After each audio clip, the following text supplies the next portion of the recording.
O grande barato da jardinagem é experimentar com novas plantas. É como se os pacotes de sementes fossem coleções de figurinhas, e quase todo jardineiro tem um bolo de pacotes escondidos em algum lugar. Muitas variedades são desconhecidas por muitos no mundo moderno.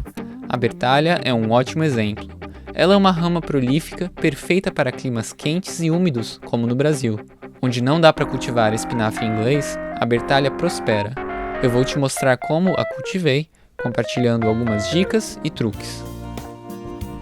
Me chamo Siloé Oliveira e eu acredito que a busca de biodiversidade no jardim é essencial na criação da minha horta na cidade.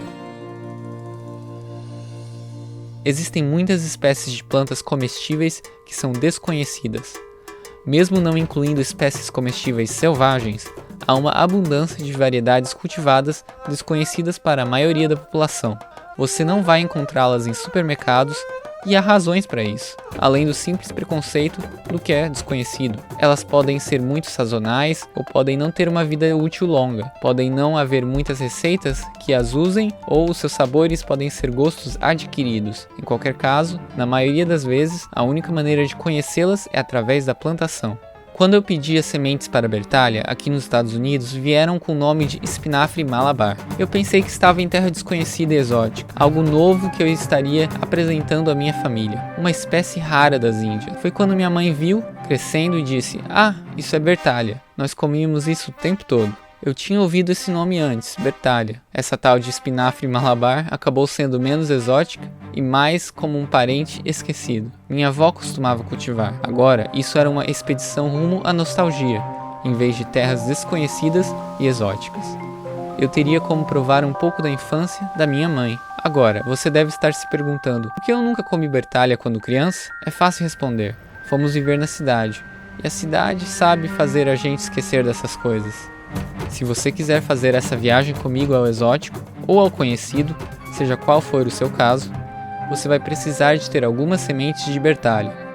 Eu consegui as minhas na internet, mas foi difícil achar aqui nos Estados Unidos, porque esta é uma planta tropical, mas acredito ser bem mais comum no Brasil. Eu usei o método de germinação no prato, que eu mostrei no primeiro vídeo.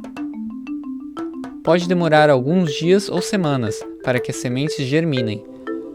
É só ter paciência. Bertalha cresce bem, mas somente em clima quente. É perfeita para climas tropicais e subtropicais. A muda primeiro investe no crescimento das raízes quando plantada no solo e depois de algum tempo, regando bem, ela começa a crescer e criar ramas. Com a umidade e o calor, essas plantas vão produzir belas folhas brilhantes. Lembre-se de regá-la com frequência para incentivar o crescimento. Você pode colher as folhas e prepará-las como um refogado simples. E você pode cortar os caules e usá-los como aspargos. Bertalha é bem sensível. Qualquer geada vai matar completamente a planta. Cultivar a partir de sementes foi um pouco complicado para mim. Olhando a estrutura das plantas, percebi que ela podia ser propagada por estacas. Isto é, nos anos seguintes eu poderia salvar estacas, não tendo que se preocupar em encontrar sementes e lidar com a germinação lenta. Resolvi experimentar. Perto do inverno, cortei pedaços do caule e coloquei-os na água para criar raízes.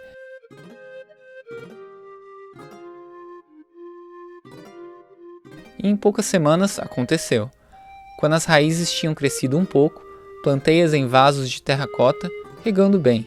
Quanto ao sabor, bertalha cozida é surpreendentemente parecida com espinafre, mas, além disso, tem um gosto distinto que é difícil de descrever e pode não ser agradável a todos.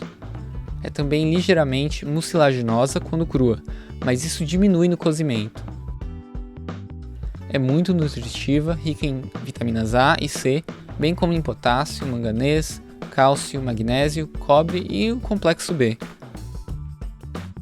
Eu as coloquei em um local bem iluminado, sem sol direto, cobrindo com cloche de vidro, para evitar a perda da umidade. Este seria um método de propagação de baixa manutenção.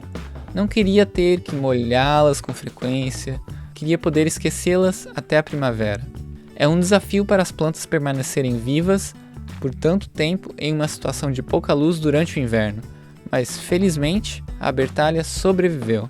Ela precisa de muito sol e água e calor para crescer rapidamente fora, mas seu crescimento pode basicamente estacionar em situações de luz baixa, como dentro de casa. E isso faz sentido, considerando que a pertalha é uma rama tropical. Essas ramas crescem lentamente sobre a luz filtrada de uma floresta e se estiram rapidamente quando uma clareira se abre, tipo quando uma velha árvore morre. Elas são plantas perfeitas para climas quentes, mas criá-las fora dos trópicos pode ser complicado. Depois de 6 meses de inverno, levei elas para fora e plantei no chão, de novo, quando o solo tinha aquecido. O experimento havia funcionado. Elas tinham sobrevivido. Iriam crescer de novo no calor do verão, e como plantas tropicais, elas iam desejar que o verão nunca tivesse fim.